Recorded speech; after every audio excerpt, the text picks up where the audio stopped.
Hello, and thank you for tuning in today. My name is Touring News, or Brad Wydra, and I'm being joined today by CoolGuyGorbus to talk about all things energy. We're going to be talking some biogas, talking renewables, and I think that we might even get into some Chinese environmentalism at some point. If any of you like this kind of content, you can find our channels at twitch.tv/CoolGuyGorbus or twitch.tv/Touring News, and the video will be going up on YouTube. On Twitter, I am Touring News1, and I believe you are CoolGuyGorbus on Twitter. Yep, Okay, that's right. wonderful. Do you want to introduce yourself, explain, why you have some ability to talk about energy, and kind of give just like a bit of a background so we kind of have like a primer? Yeah, so my name's George. I'm currently working in the renewable energy management space, kind of working for trade associations, which, to be quite honest, is not my favorite thing. I was a Bernie guy. I am still like working on definitions of what my ideology is, but somewhere between democratic socialist, farther left, social democrat maybe. I haven't done enough of the reading to know, but so right now I'm working in the biogas space for a trade association for biogas companies. And so I've learned a lot about how energy works, how our energy system can be balanced with different needs based on what types of energy are going into it. In addition to my work in that sphere, I've also gotten an environmental policy degree. So I'm really familiar with the ins and outs of environmental policy, whether that's tax and dividends, if what like in a more like neoliberal kind of focused policies, or broader policies about like the Green New Deal and things like that, and sustainable housing, and Medicare for all as it is pertains to the Green New Deal as well. So Awesome. So for people like myself who aren't completely familiar, can you just then maybe define what is biogas? Would be like a good place to yeah, start. so biogas is it's a mixture of carbon and methane and some things called siloxanes and oxygen, and it's created when organic waste decomposes. So biogas is a naturally occurring phenomenon in the world. So if you had a hamburger that was laid out overnight, it would turn gray, it might smell a little bit. And that's the aerobic decomposition process. So when that happens, carbon is emitted and methane is emitted. Um, and what anaerobic digestion is, which is what creates the process that creates biogas, is you put this organic material in a tank, and the tank is heated and it has blades that spit inside of it.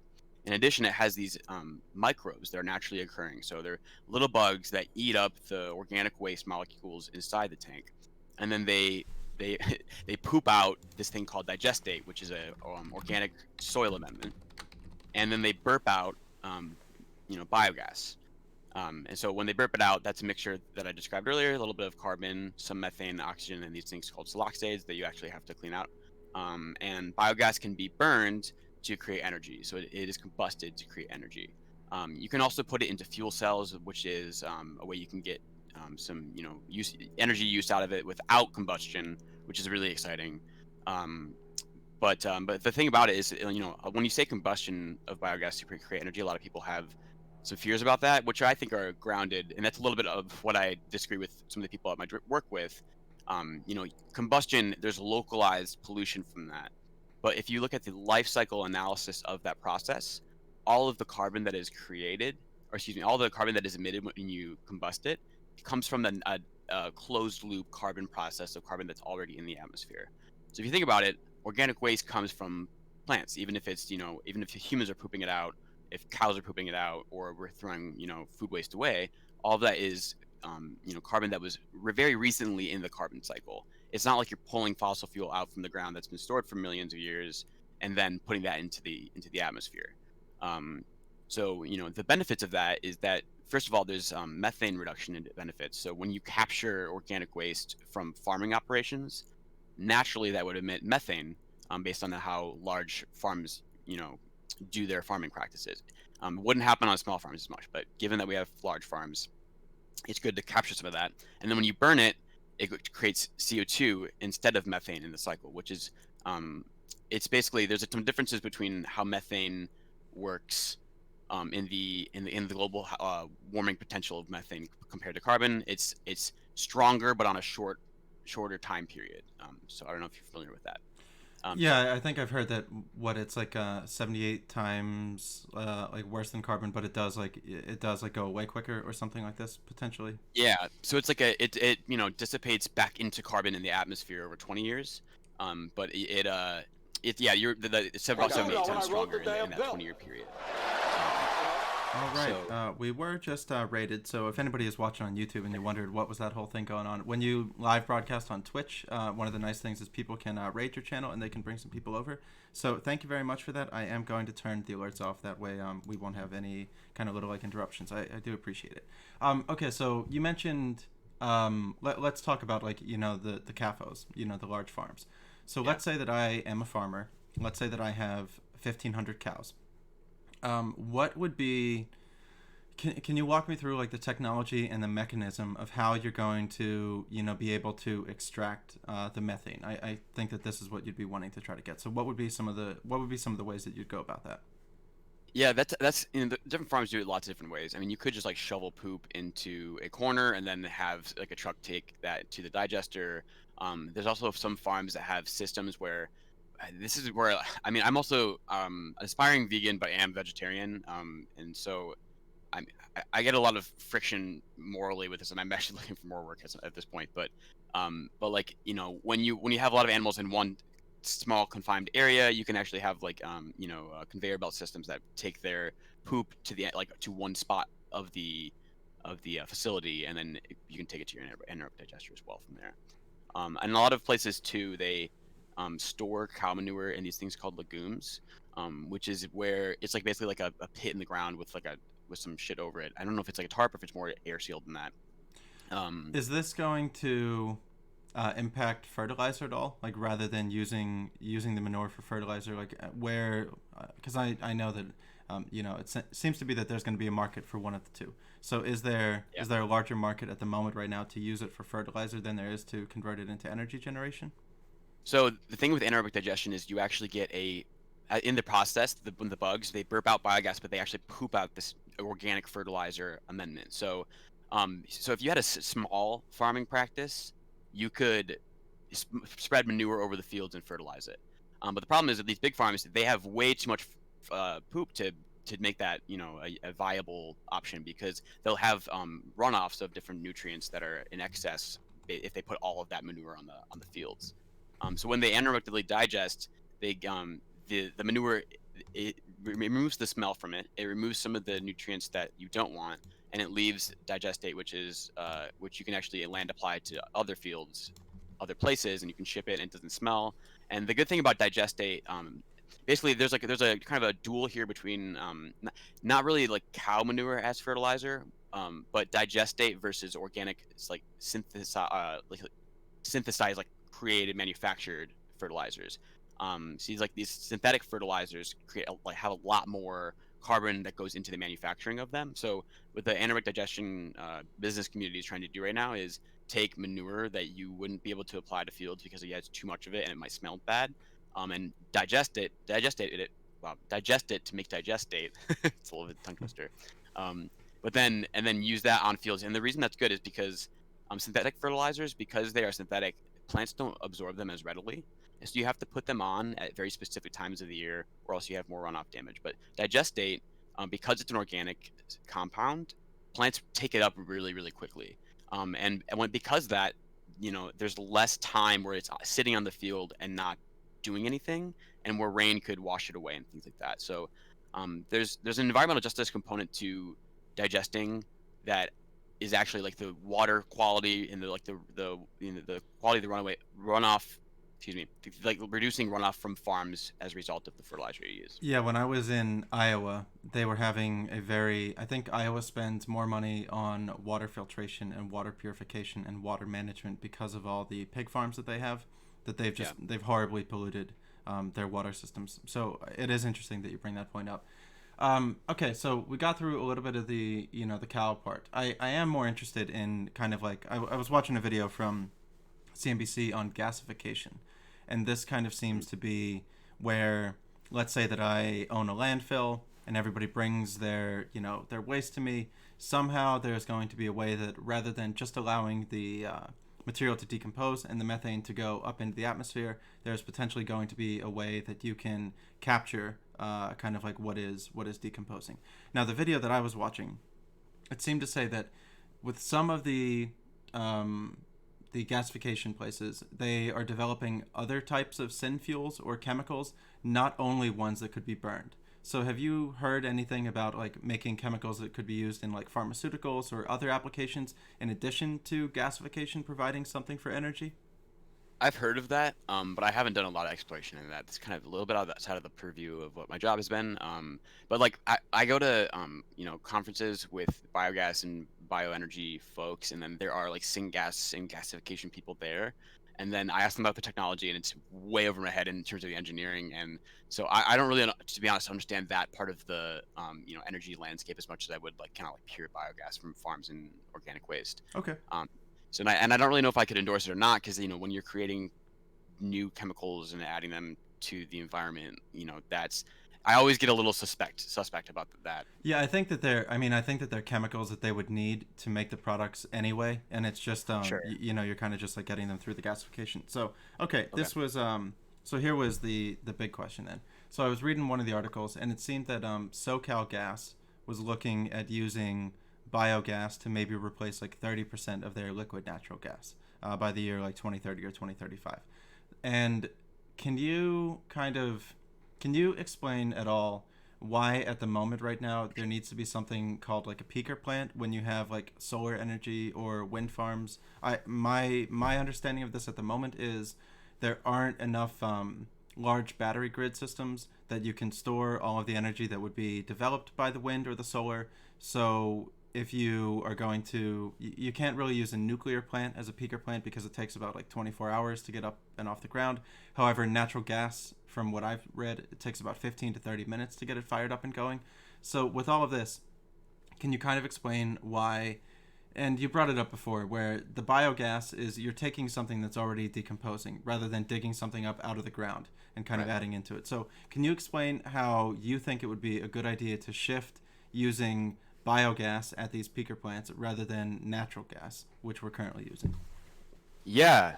So, because it's in a closed loop carbon cycle, when you burn biogas, you're not adding anything into the atmosphere that wasn't already being added there. So, really the benefit of biogas is because it has the same, immediacy when you burn it as natural gas. And that's important to the grid because the grid needs energy stability. Like if you have times when the grid is not supplied with energy, the whole system gets put out of whack, and that's why you have like brownouts and rolling blackouts in different places in California on occasion. In addition to like infrastructure needs and fires, obviously. Um, I mean, it's because you can put it into a turbine engine and and get that energy immediately when you burn it, as opposed to like wind energy that would when the wind doesn't blow all the time and the sun doesn't shine all the time, so there's some intermittency in the production of that energy, which can cause issues for the grid. So, but if you can replace natural gas, which you're bringing more carbon and methane into the cycle with something that's already in the cycle, you just don't impact the environment and climate as much. I'm not sure that was a great answer. Maybe you should. Yeah, that does. Can you also explain how it would be better from just a like a domestic land perspective, where you're not pumping down like hydraulic fracking fluids. You're not Yeah. destabilizing for Earth. Can you elaborate a little bit? Well, actually, here I'll reframe the question. Could you go over what you think some of the pitfalls of fracking are? Yeah. So fracking. I mean, there's a lot of localized environmental concerns with fracking. So I mean, when you're pumping, you know, different chemicals into the ground, that you can contaminate water supply by doing that. And I've heard actually seen reporting of causing earthquakes and things with fracking too. And in addition, like I think those were when mostly in the United Kingdom. That yeah, yeah. I heard that in the United Kingdom, and I thought maybe like Oklahoma had some issues with Okay, that, but interesting. I would not quote me on that. But And in addition, like when you bring out fracked gas from the earth, I mean, when you burn it, you're obviously creating carbon in the life cycle of that energy production. But then also when you transport it in pipelines, pipelines aren't always like 100% efficient and they have leaks and things. So I think it's like the 2% is the rate of methane leakage from pipes, and a lot of companies are investing in trying to fix that as kind of like climate climate policies that they could take, which is kind of in it, like kind of dishonest in my opinion a bit, because it's like you're just fixing the problems you're creating by doing the business that you're doing. Um, but anyway, so there's some methane leaks that can be bad when you frack gas as well. So that's in terms of the climate. But Yeah, another question is, so I see all these pictures of these the methane flaring. Whenever there's a fracking facility, you have the huge pipe, you have it, flames billowing up off the top of it. And I don't like fracking. I'm down with getting rid of fracking. However, can you kind of explain, and maybe I'm like framing this in the wrong way. Can you explain why it is actually better to burn it the way that they're doing it than it is to just let it go off up into the atmosphere? yeah, it has to do with the potency of the methane versus the carbon. Like we talked about earlier, the global warming impact of methane is 78 times stronger over a 20-year period. And then when you flare the gas, you are changing it from methane into carbon dioxide, which is, again, we don't like that. So I'd rather we just not frack. Mm-hmm. But I mean, in terms of that impact, you would prefer that Right. over the methane emissions. So. Yeah, wonderful. Okay, so nice. We got through a little bit of biogas, a little bit of gasification, a little bit of the bad parts of fracking. You mentioned early on when you were talking that there's this neoliberal concept of cap and trade. Can you explain what actually that is? Yeah, so it's a carbon pricing. So there's cap and trade, and then there's a carbon tax. Those are two separate, ways of forming the policy. So in the cap and trade system, which is I believe what California had, and then also the RGGI program, which is the Regional Greenhouse Gas Initiative in some of the Mid-Atlantic states has this as well. But cap and trade is where the government says, okay, you have every company can do X amount of emissions, no more. This is what the limit is going to be, and that's really good because we have to hit these hard limits. So there's some benefit in that regard, and then the companies have to figure out how to not either not emit more than what they're allowed, or find ways to purchase other companies' emission benefits. So basically, the state will hold an auction of carbon credits, and so each company knows how much emissions they will produce in a year based on their business practices. And then at this auction, based on how strong the penalties are for going over your allotted carbon credits, um, that increases or changes the value of the carbon credit. So at these auctions, companies that emit a ton will just buy as many as they possibly can, and then companies that have fewer emissions, or that if they improve their technology so that they don't have as many as they used to, they can actually sell some of their carbon credits. And so in that case, there's like an equilibrium there where you're still having a max cap on the production of carbon emissions, but then there's that trading of those credits to allow for a little bit more efficiency for the companies and not throw like a ton of things out of business. Okay. Um, but there's also the carbon tax side, which is just we're going to put a price on carbon at this amount, and we don't really have a cap on how many emissions there are, but but you're going to set the carbon tax to a level for revenue purposes, to try to, it's more, you have more consistent revenue from the government, but then also, it's carbon taxes are deemed to be a little bit more efficient, in terms of like, the economic impact. But again, you don't have that hard cap on emissions, which I think is imperative. So, um, and Do go you ahead. know do you know if there's anything being done in different European countries exploring either of these two concepts? Do they have a carbon tax at all? Have they done cap and trade or anything? Or Yeah, I haven't been following it super, super closely lately. I want to say that the EU has one of the two, but I'd have to refresh my memory. I've been doing a lot more domestic lately. okay, yeah, Um, but wonderful. they but they've talked about it Yeah. for sure. Yeah, I hope that someday we can get together again to look through that gasification because it was something that kind of seemed interesting to me, and I like the way that you're talking about how we can this waste is going to decompose if we can save or extract any of the energy out of it. Well, actually, okay, why is it better to try to capture methane out of waste than it is to incinerate the waste? That would be a good question. Hmm. I guess I think there's an efficiency part of it. And also when you just incinerate the waste, you don't get some of those organic, um, uh, the fertilizers that would result from biogas.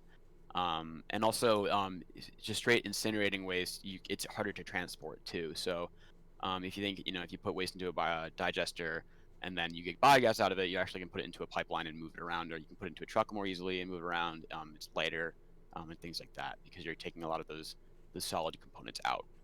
Um, Okay. so. Yeah. So what are some other things that you think are important to talk about within like the energy sector at the moment right now, just overall and broadly speaking? Yeah, I think the carbon sequestration is really interesting. And actually, there are some. I'm kind of having some epiphanies at work lately about biogas and carbon sequestration because there's a lot of carbon sequestration technologies that are not super proven right now. And they're all kind of expensive, but the government could fund them and we can get them going. And I mean, if we could sequester a lot of carbon that's already in the air, that would be a huge ease on our energy transition. And I don't think we should at all rely on that because we just need to produce our own energy anyway, and we're going to be the societies on the earth are just growing, so we need to sustain that with energy production that's not going to impact the environment as much. But it's still promising technologies out there. So one What of them is is what is carbon sequestration? I'm imagining is this like the direct air capture that like some companies are yeah. talking about? So there's lots of ways to do it. Different technologies that are competing. Direct to air capture is one of them, and there's a few technologies within that. I'm still personally learning more about it, and also, I mean, the technologies are developing constantly. But one of them is there's a certain type of rock that if you break it up to increase the surface area, it will actually, you know, bond with carbon in the atmosphere and kind of bring it to solid form and out of the atmospheric rotation. So.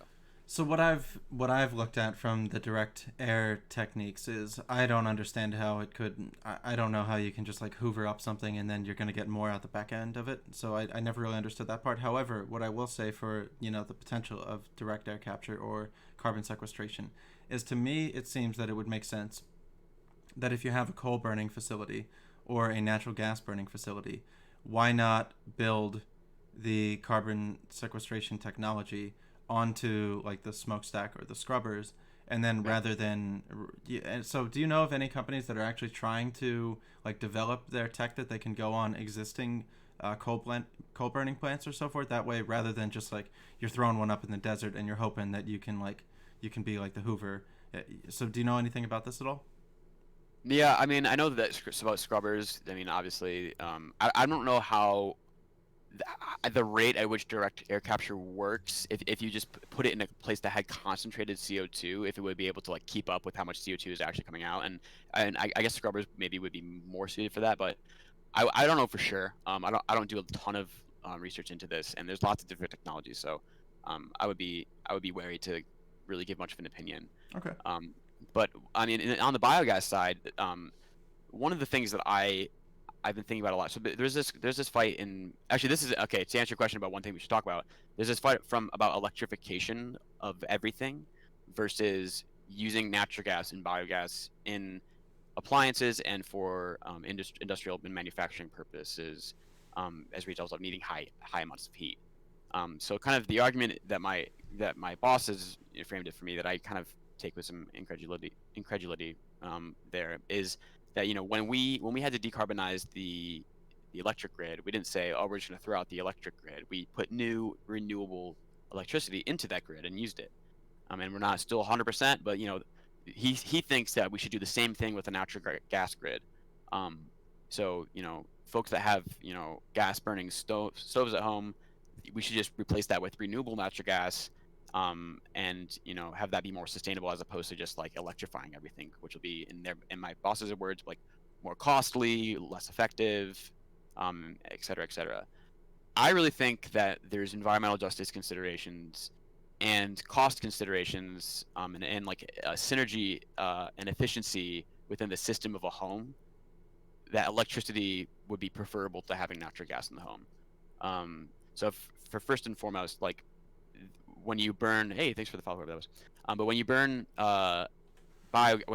any kind of natural gas, whether it's biogas or not, you're in the home, you're emitting a fossil, or excuse me, like carbon dioxide and other gases into your physical space. and that causes like asthma, and I think it's even carcinogenic in a lot of places. So if you could make that electrified, and you could have the federal government help poor people do that, then there would be the health disparities would be a lot lower between different populations, and that would be a really great thing. In addition, too, I mean, if you have an entirely electric home, then your solar panels can do more for your in-house electricity production and your efficiency, as opposed to if you have some electricity on the top and then some natural gas inside as well. It doesn't have as much interplay between the two. Um, and then the last thing is the cost. Renewable natural gas costs a lot of money to produce. I mean, if you can imagine like building huge tanks and putting a lot of food waste in it is actually pretty costly. So I'm not sure if my boss always says, you know, there's like people throw the cost at each other, and I don't know who to believe, to be honest, because I haven't done a lot of that like, you know, nitty gritty research there. Okay. But Somebody asked a question here. Is taking carbon dioxide extracted from power stations and pumping, storing in the ground, using it to pressurize oil fields to extract more oil, a positive or negative use of CO2 technology? It's a complicated one. If you're extracting more oil, it's not good. I mean, we cannot extract more fossil fuels from the ground. So that's, yeah. So I mean, if what you're pumping into the ground is storing at the same rate, then that's playing with fire, in my opinion.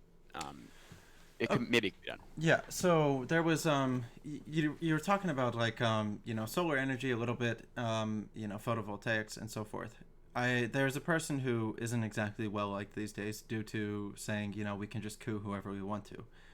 However, they were working on a solar roof, and the solar roof was actually something that I was very interested in, and I'll explain a little bit of why I was interested in it, and then I'll be curious to see what you think.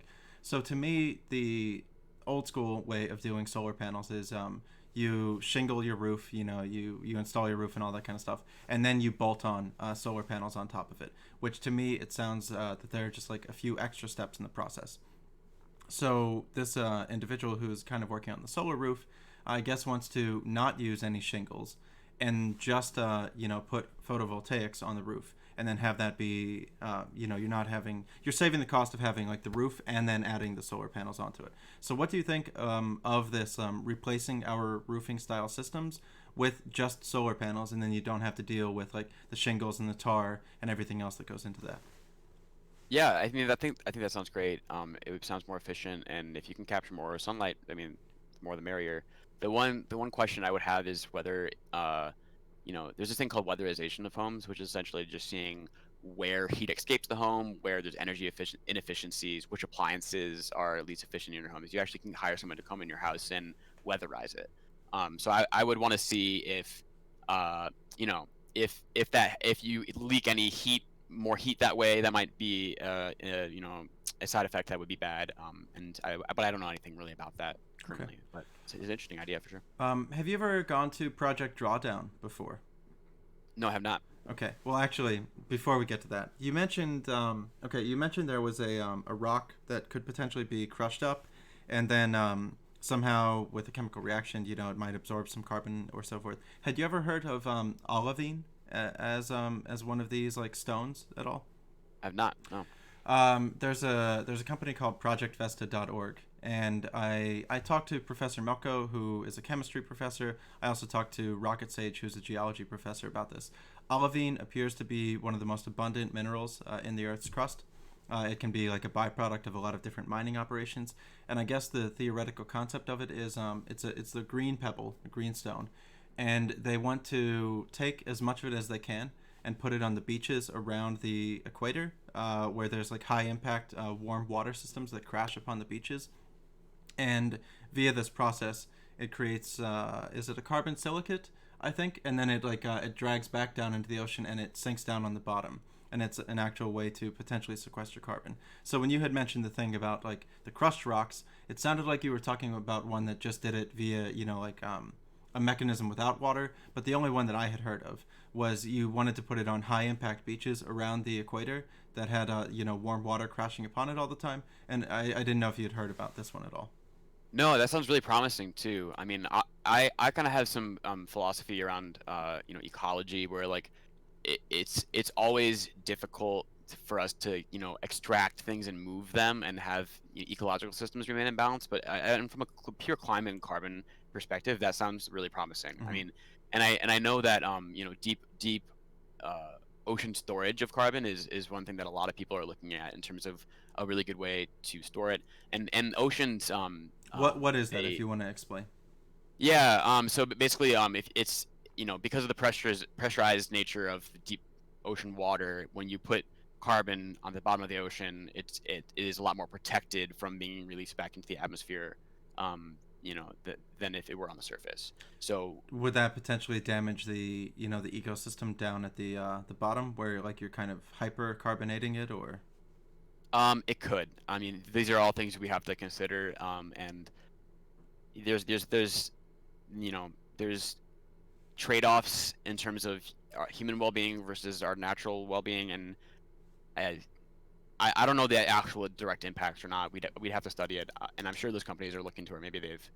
And the hard thing is too is like all the companies that are doing those research on like the specific projects, they obviously have an incentive to want Hmm. to say one thing, so Yeah, it's always hard to that that's came true. up earlier in our channel when I was watching about the gasification.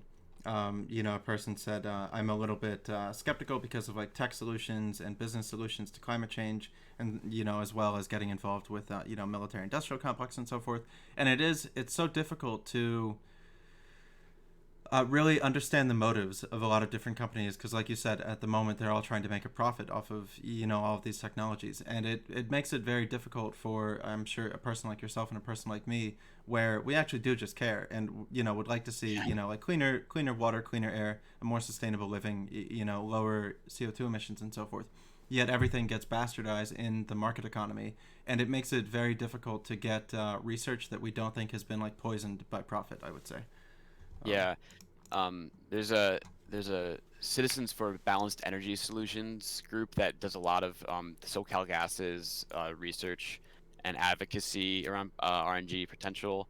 And so I always see that, and I know that they're funded by SoCal Gas. So I'm like I see my boss use those in conversations, and I'm like, I don't trust it. But anyway, Yeah, it's tough. Okay, so before I get another question from the chat, I did mention Project Drawdown. Did you say you were or weren't familiar with it? not familiar. No. Okay, this is going to be a good time. I think I'm going to even try to grab, let me see here, Project Drawdown. I want to bring this up even on the video for people to see. So it's called drawdown.org. And let me get the solutions here. I'm going to grab a screen cap. That way we can have it for the YouTube video. I'll put it over. I'll put it like here for now. So I've been familiar with this website for about a year, I would say, and they've taken 100 different ideas and tried to talk about like the budget impact, the carbon emissions that it would be saved, what benefits it would have to the economy, and so forth. And if you look down through them, I think they really have like some incredible things. They're talking about alternative cement, so that this could either be hempcrete or using new technologies where you don't have to heat up cement to such a high temperature. Looking into bioplastics, here's one about your biomass power. So it's actually to look at the biomass. So it says that if we did a 51 billion to 62 billion net cost first implementation, the lifetime net operational savings could be between 215 to 284 billion. It goes through a solution summary. It actually has a technical summary to go through, what their studies were. It links to papers, it links to the PDFs and so forth. And Awesome. I think it's just a really overall excellent source to look at what are some of the potential, not, I don't want to call them solutions, but potential offsets moving forward. So, it's talking about, so the building automation systems here. This would be, potentially a smart thermometer, where you don't have to have you don't have to have the temperature all at the same time. Building retrofitting could be, using different materials, building trees on the outside of buildings, changing glass systems or so forth. So I did want to kind of highlight to people that I think that this is a really excellent source of really looking through a bunch of different solutions. And I think, if my mind serves me correctly, they still have about 100 of them. Now maybe they took some away, but they have here so like land sinks. So one of the questions that I'm actually going to be coming up, this is wonderful. So abandoned farmland restoration, bamboo production, conservation agriculture, forest protection, grassland protection, improved rice production, indigenous peoples forest tenure, managed grazing, multi-strata agroforestry. I actually really like multi-strata agroforestry. There is a project in Selah, Texas, where a gentleman really rebuilt an entire ecosystem by you plant trees up on the top of the hill, and then smaller ferns down throughout the trees trap a little bit of water. They redevelop like the soil system, and then it got down into the limestone formation. They also did it in the Loess Plateau in China, Loess. It was a massive, hundreds of thousands of acres redevelopment project that the Chinese undertook.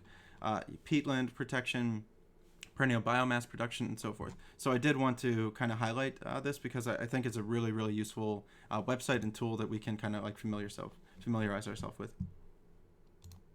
Sounds awesome. I'm gonna check it out later today. So this brings us up to the question that I was going to ask. What do you think of the market for carbon sinks and offsets? Are they a waste of time? Or necessary public and private investments to combat climate change? And I think it's a very broad question because there are so many different types of carbon sinks. Right. Like I'm for a lot of the ones that they brought up there. So I think that you and I would probably both be for them, but I'll see what you think. Yeah, I'm definitely for them. I think a lot of companies have a lot of operations, and there's some complexity in actually reducing the amount of carbon that they emit. And I think that over time, I mean, that's just a reality that having things that you could fund to like offset carbon in other places we need to do it. I mean, we have climate tipping points that if we pass them, the Earth will heat up on its own without our impact and much faster. And our entire climate system could be thrown into chaos. And I mean, we might look like Venus someday. I don't know, Mm-hmm. but I hope not. And I don't necessarily expect that in one way or the other, but offsets are a way for us to slow down, us heading off this cliff. And I think that it's not always, necessarily kosher. And I think that a lot of companies, depending on the technology, they are using it just to kind of get public pressure off their backs and say that they're doing something. And also, I mean, there's a market for sustainable branding now too. Mm-hmm. But so I think those are all also impacts. So when people accuse those companies of greenwashing, that's certainly true in some scenarios. But I think ultimately any resource that we can activate in order to meet this challenge, it needs to be activated. Before I ask one or two more of my questions, what are other things that you think about, or think that we need to be discussing, or what are some other concepts of energy that are on your mind kind of frequently? I think sustainable housing and kind of the intersectionality of the climate movement and the need for it to be intersectional in order to actually address all of the problems we need to address and have people be able to do it is a really important conversation to have. I mean, we've already seen that the complexity of talking about carbon emissions and climate change is really difficult. I mean, I'm having somebody in my chat right now calling me dumb into climate change is a myth. My mods are not here, but I mean, like communicating on these topics is really difficult. It's complex and it's hard to understand. And one way to kind of get around having to explain the complexity of it all is give people actual benefits from climate policy. So one example in terms of the carbon tax is that there's this carbon tax and dividend idea where you tax carbon use at all levels, but then you give rebates back to people in the form of a check, so they get $2,000, every so often as a result of the carbon tax, and like maybe you call it like the climate rebate or something, or the climate check. And then when people see that they're actually getting a benefit out of this, and then if they do their budgeting and they see that they're actually making money, then people are going to be more for climate legislation. And Mm-hmm. I think that you can do that in individual policy programs like the carbon tax, but you can also do it more broadly. Like if you can have government build low income housing, public housing, and have that the building codes require that to be sustainable, whether that's where the buildings are built, how they source the energy, and what they do with their waste. If people can have modern housing that's paid for by the government and is sustainable, I think that people will be more likely to get on board. So I think that the more we can think about how to structure climate policy around real tangible benefits to people, the better it's going to be. Yeah, I agree. Okay, one other one that I was kind of thinking about is the United States is messed up when it comes to how we recycle. We often do like multi-stream recycling rather than single-stream recycling. I think that I'm like explaining this the right way. So to me, instead of separating all of our recycling into like different bins, a lot of places, at least for a long time now, it's maybe changing a little bit. You just threw everything into one bin and then you made other people sort it later. So, do you know at all if we're trying to fix the damage that we did to this, or are we still just very very behind on recycling as a nation? I know that prior to 2018, we were pretty much shipping all of our trash and our waste recycling material over to China, and now we're not doing that anymore because of their Operation Sword and Shield. But what do you have any thoughts on the state of recycling in the United States at the moment right now? Yeah, I think we do need to do better. And I think that the having facilities that have the ability to sort recycling from a single waste stream would be really beneficial and make it easier for everybody. We don't really have the infrastructure to do that because we've been shipping it all to China. And that's definitely rung true for my work in biogas, because I actually the last few months I've been working with our Mid-Atlantic chapter to make organic waste recycling and landfill diversion policy recommendations. And in that, I mean, there are certain companies, but very specific companies that can do kind of that facility separation of materials. So where you can just everything goes in one bucket and then they can source separate it. But Yeah, sorry to jump in. I think there's one company that I saw in San Francisco where they're trying to use they're trying to teach like an AI, like via algorithmic learning, that has like robotic arms. That way, when things go across the conveyor belt, it can kind of like pick the different pieces that need to be. Now that's a very tech heavy solution.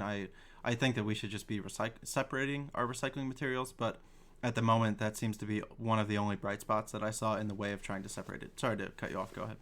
yeah, no worries. Yeah, I mean, and there's lots of different ways to do it. There's a few different ways, I guess, to like separate it at the facility. The AI might be one way. Having different conveyor systems that kind of sort things based on size and shape. It's another way as well. And then some of these recycling methods, at least when it comes to organics, like you do have some like small microplastics that might be in some of the organics. So like it is complex, and that's where some of like the cost it gets into. Like if you actually want to remove some of those contaminants, it takes a lot of money and energy. Mm-hmm. Um, and then I mean, but you can separate it at the source, which is like the residence, like the home. You can have an organics bin collection. You can have recycling bin and a trash bin. It's just that people are more likely to, especially when, and this is another reason why the intersectionality of the climate movement is so important. Like if people are worrying about their health and their medical bills, there's actually been studies where people will be less good to the environment and recycle, like at least in terms of recycling, when they have other things to worry about, whether that's a car payment or if it's their health care or their college payments. Like people won't recycle if they have other things occupying their brain. People just mindlessly. It's about mindfulness. Like they'll just Also, mindlessly throw in the trash. yeah. Also, I mean, a lot of cities don't even really have recycling programs. Like I know Philadelphia Yeah, shut down. Like they used to. We used to have a couple, and now they just end up burning. They don't do the recycling the way that they did before. So it's the state has really dropped the ball in empowering the individual to have like actual facilities to be able to do their recycling with. I had about two more questions that I wanted to bring up, and one was this fancy frozen methane thing that you linked me. The deep methane or so forth. Could you explain a little bit about this? Now, my initial thoughts were I don't like it. I don't really like going down into ocean bedrock and trying to like drum up frozen things. But could you explain a little bit of what the frozen methane harvesting was or is? yeah. I'm still learning about it myself, but they're methane hydrates, which is a crystalline structure of methane that's formed, and some of it's biogenic, kind of like biogases, where like it used to be animal mass, but I think that's more like fossil fuels also technically could be biogenic in the long term. But basically, they're stored methane deposits in crystalline structure in the water, and they are super super potent. They create a ton of methane gas and a ton of energy, And I think that there's some interesting properties with them in terms of them being like solid ice at certain like pressures and temperatures where you can kind of manipulate that in a way. I'm still, like I said, I'm still learning a lot about this, but um, the energy potential from that is astronomical. It's just kind of hard to wrap your head around. But you are bringing methane that was stored into the atmosphere by doing that. And there might be some cases. I mean, so the permafrost is melting, as you probably know, and some of these hydrates, and these methane deposits are being emitted from that. And so, I guess like if you harvested some of those hydrates before they were emitted, then maybe that wouldn't be adding anything, but you would still be kind of shifting the timeline earlier rather than later and with tipping points, that's bad. So I'm really scared of this. I think companies will try to extract that, especially as like oil becomes more scarce, and some of the oil extraction, we already have the low hanging fruit in a lot of cases. So the new oil will be more expensive to farm, and then you know that makes methane hydrate extraction more attractive to people. But I really think it's just another way that greenhouse gas emissions will be emitted and pulled into the cycle, and I'm really scared about it. Hmm. But Yeah, thank you. There's only really like one big question, and it's I mean, it's one of the tougher ones that I think that I wanted to ask, and it's going to be the China question. So I did link you a video the other day, and I think that you watched through it about, what is Chinese environmentalism. And I'll do a little bit of a preamble to actually give like my position on this one, and then I'll see where you may agree, where you may disagree, or so forth. So oftentimes when I speak with people in the United States, specifically, I suppose it would be conservatives, the when I talk about climate change, they say, well, what about China? And this is like a very frequent retort that comes back. And what I don't ever really get able to get into the conversation with them is we actually emit double the carbon emissions per person than the Chinese do. Now they do emit more, but they have 1.5 billion people. We have about 350 million people. And additionally, they never really allow me to make the position of, well, all of those Chinese factories are producing our products, our goods and services, our tech pieces, our cheap toys, our electronics, and so forth. Additionally, I do think that China was a very bad pollution emitter as they were developing. It appears that for a multitude of different reasons, whether it was the populace just literally dying from air pollution because some of their cities were so terribly air polluted, whether it was an economic concept of expansion that came from Xi Jinping and other party members or so forth, it does appear to me to be that China is trying to make a turn into moving towards renewables. Now, they're still using coal. They're still building more coal plants. But they're also investing more in renewable energy technology than any nation is on the world. They do have a few hydroelectric dams, the Three Gorges being one of the big main ones. And it seems that now people can say, well, how can you trust them? How can you not trust them? And so forth. But from any of the deep research that I've tried to do, it appears to me that they are trying to course correct the actions that they have done that damage their ecosystems and their ecology. And also, the one thing that was in the video, I think it was, did they plant 60? They were trying to plant 60 billion trees. They're trying to redevelop their ecosystems. They want to have, I think it was around like 27% of their country. They're trying to return away from desertification and so forth. So, what are a little bit of your thoughts on the China energy question? yeah, I think you kind of nailed a lot of the things that I would have brought up as well. I mean, China is manufacturing because we drive demand here for Chinese products, and we want cheap products, and we have like a trade relationship with China and a lack of environmental, components to those trade agreements, that lead to that outcome. So it's like we're pointing the finger, but we should really be looking more introspectively, and I think a lot of American politicians on the right and the left have no ability to do that. So I think you're right about the reason for their emissions. And I another thing too is, like, I mean, the Chinese culture is, you know, a longer and deeper culture than what we have in the United States, and they have grounded ecology and natural systems in their culture for a long time. I mean, I a lot of the landscape paintings that the Chinese artists would do were always grounded in nature. And Chinese governments in ancient times would really prize a lot of that art, and they would make systems where their farming would be in a circular loop of nutrients so that things wouldn't get thrown out of whack. Um, so I think that they have a lot.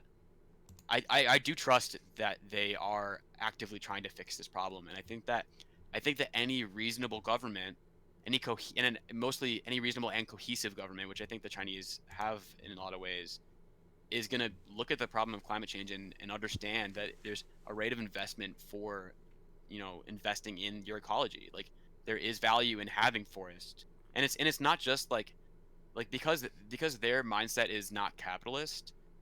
Or I guess it is, maybe it is like state capitalism in some regards, but because they don't necessarily adhere to markets first and foremost. Like, I guess they can see the ecology and the benefits of having carbon sinks and better soil health and all of that. I'm not being very articulate here, but um, and I think that they are genuinely incorporating those things into their policies. Um, so it's a long road for all of us in terms of decarbonization. I think that the GDP per capita point is really important, and also the total emissions point.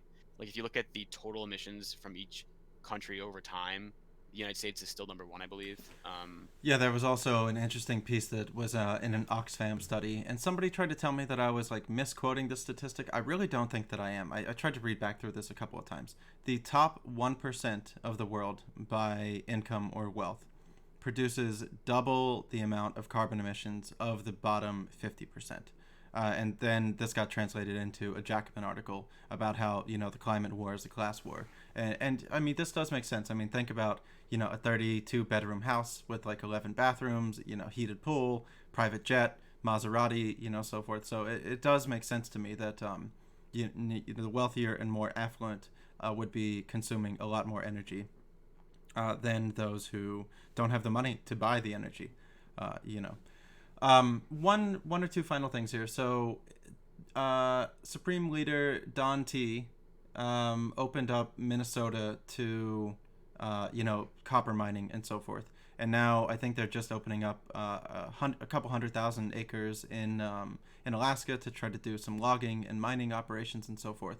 So, what can we do to push back against things? I know we had the NADPL pipeline protests and so forth. Where do we need to look in order to begin to like protect our systems again? So I think that you can kind of look at it in the electoral politics way, and you can look at direct action. I am every day a little less confident that any kind of electoral politics strategy is actually going to work. What's politically feasible and what we need to do are not aligned. If you are interested in electoral politics, the Sunrise Movement I'm involved with. They do really, really good work. They do massive youth phone banks, and they support really great candidates. I think I've also have been involved with the Extinction Rebellion. I don't know if you heard of the last September, so over a year now ago, the Extinction Rebellion actually like shut down DC for a day. Mm. And there was a boat. I was chained to a boat in the middle of the DC intersection to do that. And I mean, coincidentally, the people who showed up from Black Lives Matter to support that movement were arrested, and I was not. So that's another thing to consider. But I think that direct action is a good way to get media attention. So I think that like the DAPL pipeline protests, where people stood in solidarity with this indigenous people and tried to just like physically shut down those places, is a good way to go about it. I think any tool we have, whether it's electoral or direct action, needs to be taken.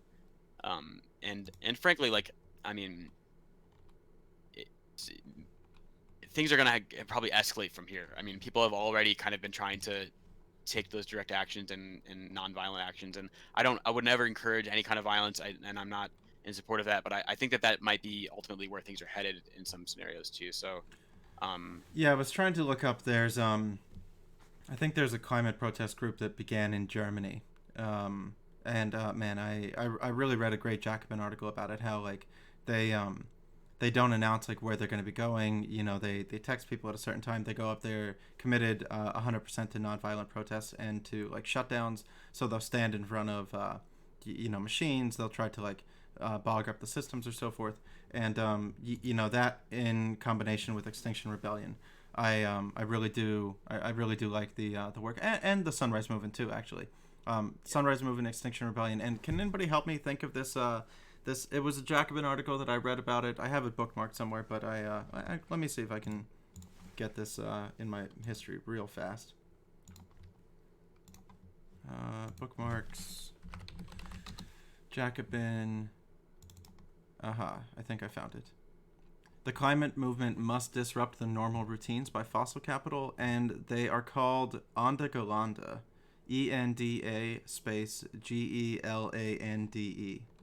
So it seems that they have a very good organization strategy, a very good tactical plan, and a very good history of being able to do this. So I will link the article onto the YouTube video. We are coming up to kind of like the end of it. So hello, Kitten. What I wanted to offer was, are there any, you brought up the Sunrise Movement, you brought up Extinction Rebellion. Are there any other organizations or movements that you want to bring awareness to? And do you want to tell people where they can find you, how they can support your work, how they can follow your channels and so forth? Yeah, I would say that the main ones I've been working with is Sunrise Movement and Extinction Rebellion. I would definitely support those folks.